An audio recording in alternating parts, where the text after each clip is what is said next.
Bonjour chers téléspectateurs, fidèles abonnés à la chaîne Espoir Télévision. J'espère que vous êtes nombreux en ce moment, assis sur vos différents écrans à la maison en train de nous suivre dans votre merveilleuse émission que vous aimez tant, dénommée Écho du changement. Une émission qui vous relate, disons, qui revient sur les différents comportements que doivent adopter les citoyens que nous sommes au sein de la société afin de participer au développement ou à l'évolution d'un État. Donc, Écho de changement, émission Nabino, Écho de changement, l'émission éducative qui vient éduquer la population en ce qui concerne nos dérapages au sein de la société. Et cette émission aujourd'hui, elle vous sera présentée par votre humble serviteur, le journaliste animateur Chance Ndinga de la chaîne Espoir Télévision. Et en tout cas, je vous dis merci pour votre considération, mais aussi le temps que vous avez l'habitude de consacrer pour suivre cette émission que vous aimez tant. Et voilà, je ne serai pas seul. Je dis aussi merci à l'équipe technique, en l'occurrence les caméramans, pour sa technicité et son intelligence. Parce que c'est grâce à ça que vous me suivez en ces moments, dans vos maisons, derrière ou à l'intermédiaire de cette émission. Mais aussi, nous n'allons pas oublier notre directeur général, le DG Patrick Feni, pour son coaching, son intelligence et son implication dans la formation de la jeunesse, dans le domaine Italie, journalisme par exemple. Et voilà, aujourd'hui, nous allons aborder un point très important au Italie, la vie, disons, qui concerne toujours notre émission, notamment l'apport des citoyens et gouvernants dans la reconstruction et la réformation d'un État. C'est-à-dire, nous allons revenir sur ce que chaque parti, c'est-à-dire réfléchir sur les responsabilités de chaque parti en ce qui concerne le développement à MOCA. C'est sur base de ça que nous allons réfléchir aujourd'hui. L'apport, donc, la contribution de chacun en ce qui concerne notre développement. Et plus nous allons toucher la nationalité, disons, la nation congolaise, puisque nous sommes tous congolais, et voilà, c'est de ça qu'il s'agit aujourd'hui. Mais avant d'aller au fond, c'est-à-dire décortiquer les sujets, nous allons demander aux régies de nous balancer une chanson de notre frère Mike Kalamba et avec d'autres musiciens, Congo Uni, puisque la mission portera aussi sur la notion de la solidarité. Et après, nous allons nous retrouver pour aborder le fond. Merci.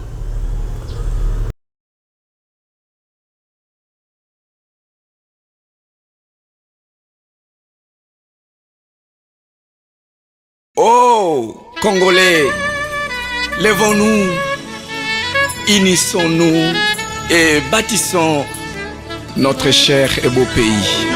Alléluia.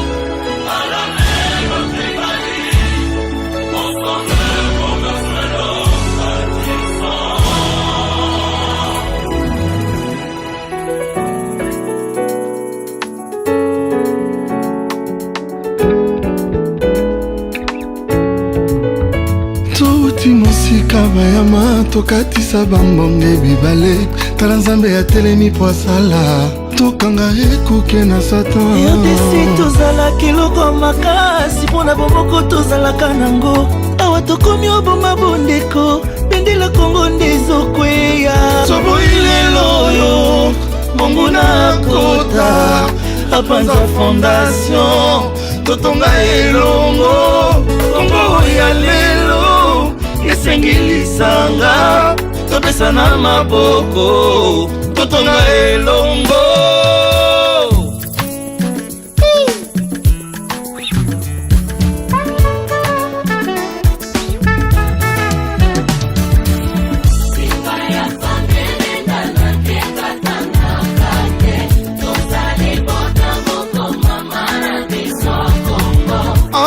Aimons-nous les uns les autres, car l'amour supporte tout. Yeah, yeah. Oh,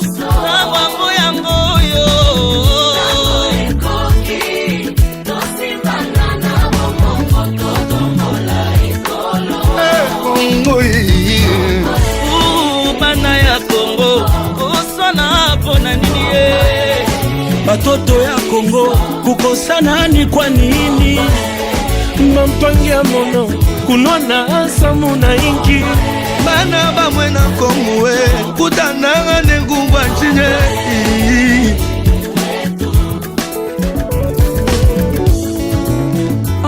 Kongo e Kongo e Kongo e Mokananga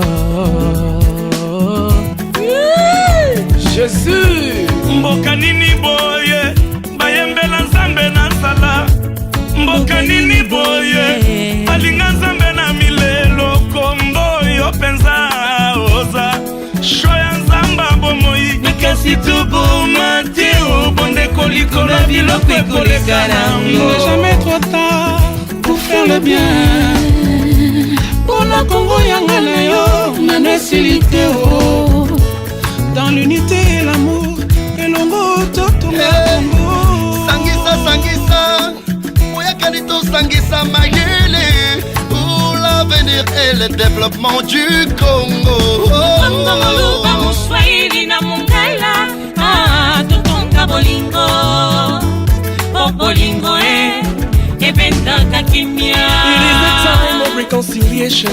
It is a time of unity. Together we're stronger, better, greater Congo. Et mon les uns les autres, car l'amour se porte tout.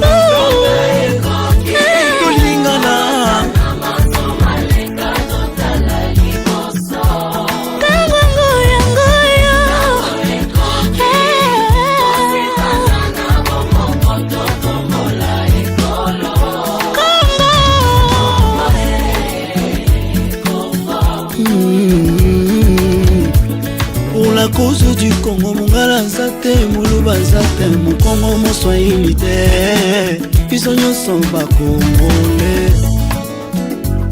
Nalibota bana nyonso bazala kelongi moko te, kasi batikali bana tata moko. L'air n'est pas la division ya nanga, yaka tosimba na Mula mitano ya bokonzi ebo makibo moko na bisoteo. Naiko molubae na bala yo mwasi ya bandunue bongo bana tobwa kaba. Voilà, fidèles téléspectateurs, j'espère que la chanson que l'équipe technique, la régie vous a balancée, vous a plu. En tout cas, infiniment, nous sommes très heureux et nous disons aussi merci pour ce temps toujours, comme je suis en train de le dire, que vous avez consacré pour suivre notre émission. Voilà, comme je l'ai annoncé au sommaire, le sujet qu'on va aborder aujourd'hui, c'est l'apport des citoyens et gouvernants dans la reconstitution et réformation d'un État. C'est-à-dire, qu'est-ce que les gouvernants, c'est-à-dire les politiques, les autorités politiques peuvent faire pour aider les pays à aller de l'avant. Et qu'est-ce que les gouvernés, et les citoyens que nous sommes, vous et moi, devons également faire pour aider notre pays Yako se développer.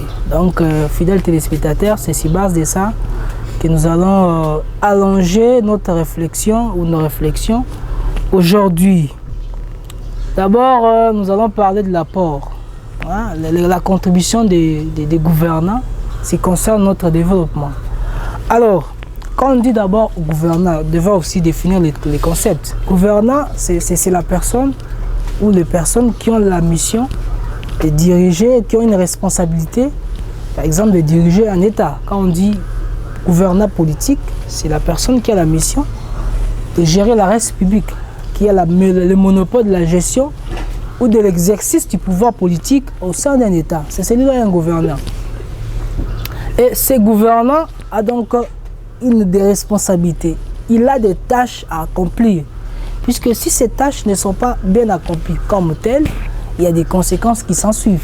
Et ces conséquences, non seulement déstabilisent l'État, mais aussi, ça ne permet pas à sa population, c'est-à-dire ces sujets qui sont à l'intérieur de cet État-là, de pouvoir mieux se développer. Donc, lorsque le gouvernant fait bien son travail, cela aussi a de l'impact sur la vie de ces gouvernés que nous sommes. Et en tant que gouvernant, il a la mission d'organiser d'abord la société. Vous savez tous, avec l'histoire. Bon, ceux qui ont fait les études des droits les savent mieux. La théorie du contrat social, hein, la définition de l'État du point de vue contractuel, c'est-à-dire l'origine de l'État, voilà, de son approche contractualiste. Ici, on pense que l'État est né à la suite d'un contrat. Et si vous allez à l'intérieur, on vous dira qu'il y a Thomas Hobbes, John Locke et voire Jean-Jacques Rousseau qui sont les pionniers de cette théorie et ont abordé, disons, ont donné des idées quant à ça. Alors, le Léviathan, disons, les gouvernants a cette mission, partant de cette théorie-là, d'organiser la société. Nous, les gouvernés, nous lui avons donné des responsabilités, des tâches, des droits. Et lui, il a la responsabilité de nous garantir un certain nombre de prérogatives. Par exemple, le droit de circuler librement au sein de la société, les droits de ne pas faire l'objet de poursuites arbitraires. Vous voyez, ce sont des droits que le pouvoir public reconnaît grâce aux normes juridiques qui sont établies dans une société. Aux particuliers, nous sommes.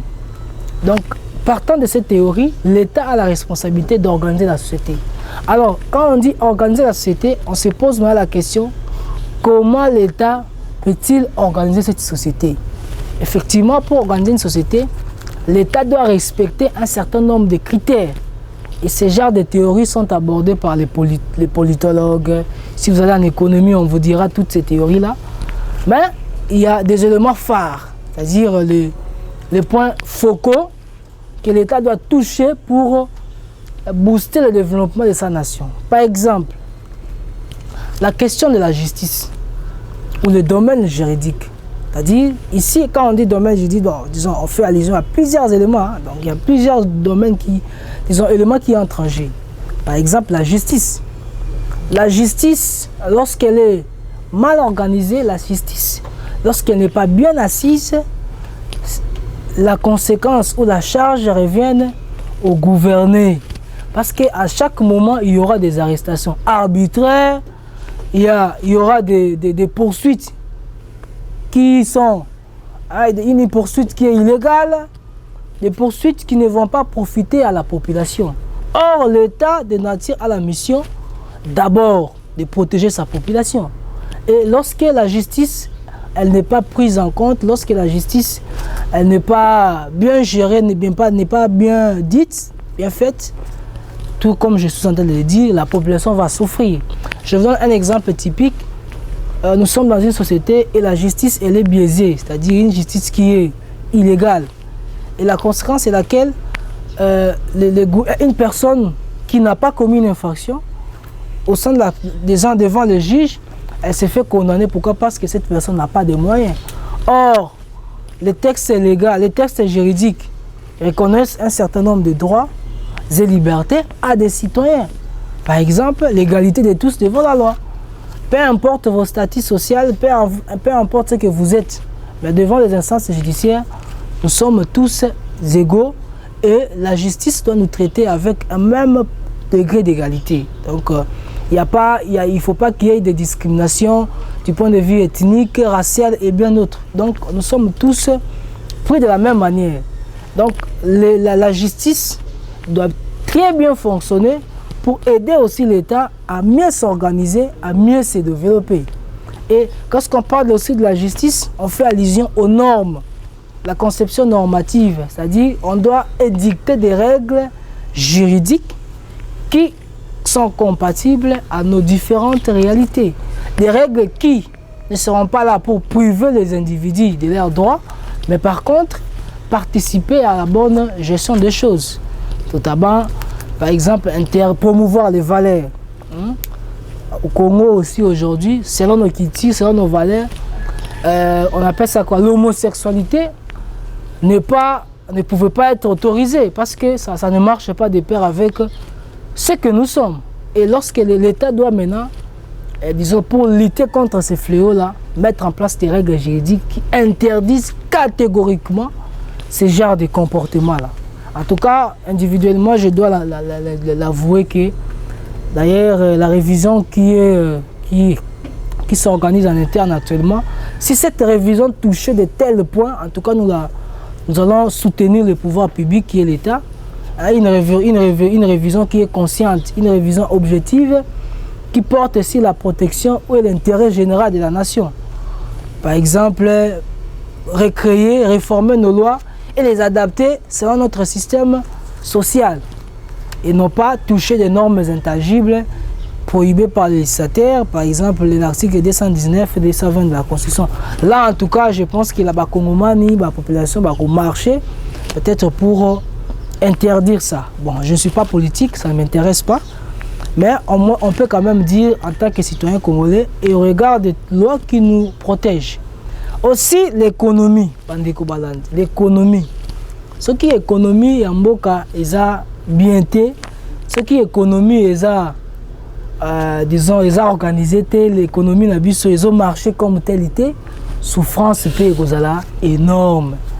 Donc, la notion, ce n'est pas la République démocratique du Congo, tout ça, on a un phénomène très grave. Ils ont dérangé tout le monde. Le taux de change qui ne cesse d'augmenter. Donc, c'est comme si, excusez-moi, le gouvernement en place n'arrive pas à maintenir, disons, à maîtriser la monnaie. Malgré le nom, l'ensemble des spécialistes à la matière qu'on a, malheureusement, jusque-là, il n'y a pas de solution. Donc, l'économie aussi, c'est très important.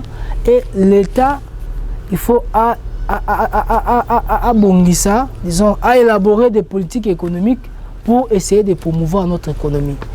Les Cambodgiens majeurs, taux de dollar. Il faut taux de dollar et bonga. Ils ont l'état initial pour permettre à la population de vivre convenablement. Hein? Aujourd'hui, tu as 5 000 francs, tu sors avec au Biminango et puis tu n'arrives même plus à rentrer à la maison. Puisqu'avec seulement les transports, et si il faut qu'il y ait au Komigouduti, bon, déjà ici. Et s'il faut compter la restauration de la journée et ton transport et tout, avec le transport et matériel RDC, malgré la réglementation des prix, en tout cas, et comme il n'y a pas si ming, tu as 10 000, 10 $, tu peux le finir en moins de 3 jours. Au moins que tu sois un économiste, donc, tu es conduit à ma casse. Ben, s'il faut considérer toutes les dépenses, en tout cas, 10 $ dans une semaine, c'est peu pour une seule personne. Et lorsque un État, la population vit dans la condition à boyer, c'est déjà les critères du sous-développement. Raison pour laquelle vous voyez même nos États africains à l'extérieur, on n'est pas considéré à cause de ce genre de choses. Donc si on veut relever les choses au pays, c'est aussi un élément très important. L'économie. Pour le monde d'aujourd'hui, récemment le président Riss a évoqué l'éventualité ou la possibilité de changement d'un nouvel ordre mondial. Et quand on dit l'ordre mondial, c'est le point juridique, on fait souvent allusion à la charte, hein, le droit international, régi par des normes juridiques conformément à l'article 38 du statut de la CIG. Et c'est ces normes-là qui constituent ou qui forment l'ordre juridique international. Récemment, le président Riss a dit qu'on doit modifier cet ordre parce que cela ne profite pas à tout le monde. En réalité, c'est une bonne initiative. Mais quelle est la place de l'Afrique? Est-ce que dans de telles manifestations, nous les Africains, nous sommes intéressés? Ou lorsque nous sommes invités, nos avis, nos apports sont-ils considérés? Point d'interrogation. Et je pense que cette réponse sera mieux de répondre par nous, la jeunesse, puisque nous sommes l'avenir du pays de demain. Frères et sœurs Bandeko Balandi, je pense que Maram Dezoloba, ils ont apporté moi changement, la compréhension de tout le monde. Et puisque l'émission aussi, elle a un caractère éducatif. Donc on est là aussi pour éduquer la jeunesse, la population, pour comprendre certaines choses que celles-ci ignorent. Donc, comme je l'ai dit, la justice, l'économie, on ne peut pas aussi oublier l'éducation. Puisque l'éducation, une nation constituée de gens irréfléchis, des inconscients et des inconscientes, ne peut nullement rêver du développement ni du changement. Puisque lorsqu'un État est géré par des gens qui n'ont pas la conscience de ce qu'ils sont, la conséquence, la responsabilité ou la charge reviennent aux particuliers que nous sommes. Exemple typique, nous sommes Congolais tous, et par exemple, supposons que nous sommes gérés par des gens, dans la notion, il y a gérance dans tout. Ce n'est la population qui qui va souffrir. D'ailleurs, excusez-moi, c'est la réalité actuelle. Donc, c'est vraiment pas si mingi de voir un grand pays comme la RDC, malgré les richesses qu'elle a, malheureusement, elle n'arrive pas à sortir du trou, du chômage, de la famine, pardon. La jeunesse, elle est déconsidérée, la jeunesse, elle est mise à l'écart. Pourquoi? Parce que on a préféré promouvoir des anti-valeurs à la place des valeurs, notamment le tribalisme, le clientélisme, le favoritisme, des choses que nous n'apprécions pas et nous n'acceptons pas. Raison pour laquelle nous sommes là pour aussi mener notre élite éducative, bien sûr dans l'optique à éduquer toujours la population au besoin de Binoboza pour que vous compreniez ma bilo comme ça. Donc l'État congolais est à la responsabilité. L'État congolais doit veiller à l'éducation de la jeunesse. D'ailleurs, la Constitution est claire. L'éducation en République démocratique du Congo, c'est garanti. Et le pouvoir public a la responsabilité de veiller à son exercice, c'est-à-dire à sa bonne application. Donc, la responsabilité, les constituants en 2006, il y a beaucoup attribué qui responsabilité dans l'État. Par exemple, construire une infrastructure scolaire utile pour la bonne formation de nos jeunes, de nos enfants, de nos petits frères qui sont encore à l'école primaire, secondaire et humanitaire. Par exemple, qu'on soit moderne, pour que les continue bien. Par exemple aussi, ne pas oublier la bibliothèque. Moi, j'ai étudié certes, j'ai été dans une école où il y avait ces choses, la bibliothèque, et à un certain moment, on partait lire aussi. Bon, ok, mais ce n'est pas le cas pour tout le monde. Donc l'État, il faut à toucher le domaine, exiger par exemple aux écoles privées ou publiques, il y a une bibliothèque, une université, une école, pour que moi, dans ce 6 classes, il peut aussi aller faire des recherches dans des bibliothèques et plus tard revenir engager des débats avec ses enseignants. Et je pense qu'avec ça, tout le monde a même éducation dans le Congo, intelligence, en tout cas, et qu'on soit en plein moussous. Parce que c'est vraiment grave de voir quelqu'un, qui a fait, qui est par exemple diplômé, mais ce que vous tournez la question, mais ça fait mal au cœur. Le fait de voir quelqu'un qui est soi-disant, d'ailleurs aujourd'hui le cas le plus grave, même à l'université, on va voir des gens qui ont fini à l'université, mais si vous lui donnez un papier, un stylo pour écrire, mais au bon mieux, et de telles choses, ils ont vendre bonne image à la République démocratique du Congo. Le Congo, non seulement c'est un pays où ils sont riches, mais aussi le Congo a des gens intelligents, des hommes intelligents qui peuvent aider le pays à Rokende Liboso. Mais aussi, non seulement ça, volonté politique peut il faut les là. Donc, les diriger, il faut pas la volonté, l'amour du pays pour que Mboka évolue. Batika esprit qui fanatique. Voilà, je suis là parce que je suis Luba, supposons, ou Mouchouaïli. Je ne peux privilégier que les gens de ma tribu. Qu'ils soient imbéciles ou intelligents, ils seront là avec moi. Ce n'est pas comme ça. Nous devons promouvoir la méritocratie. C'est-à-dire chacun de nous doit recevoir sa récompense au regard de ce qu'il a accompli comme travail. Et je pense que Bonnet a la bonne sélection au sein de la société et trouver des gens qui peuvent aider le pays. Au cas contraire, en tout cas, tout le monde a un cercle vicieux, on tourne autour, on tourne en rond et rien ne change, rien n'évolue. Donc l'État, il faut mettre des règles, des principes, des lois pour combattre ces anti-valeurs au sein de la société. Donc le tribalisme, le clientélisme, l'esprit fanatique, tout ça. Et aussi, développer un mboka, ils ont dans le domaine de la justice, économie, même le sport aussi. Parce que le sport, dans d'autres pays, ils évoluent, le sport aussi vient diminuer le taux du chômage dans un État. Puisqu'en réalité, nous tous, on ne peut pas travailler dans des bureaux. On ne peut pas tous avoir des responsabilités dans les bureaux, ou comme un directeur, tout ça. Non.